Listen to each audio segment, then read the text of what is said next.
ఆ రోజు ఏం జరిగిందంటే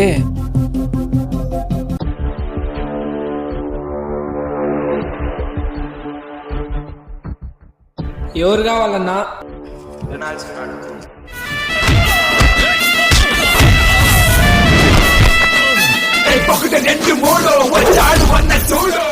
ఏంటన్నా పేరాడికి వెళ్ళిపోతున్నావు? నా కొడుకులకి కరెక్ట్ వాడు దొరికేసాడు. ఏంటైనా పేరాడికి వెళ్ళిపోతున్నాడు? ఏంటి శిక్ష, నీ అంతకు నువ్వు మాడుకుంటూ వస్తున్నావు? ఎవరో ఆయన నీ పేరు అడిగి వెళ్ళిపోయాడు. అవునా? ఏడి?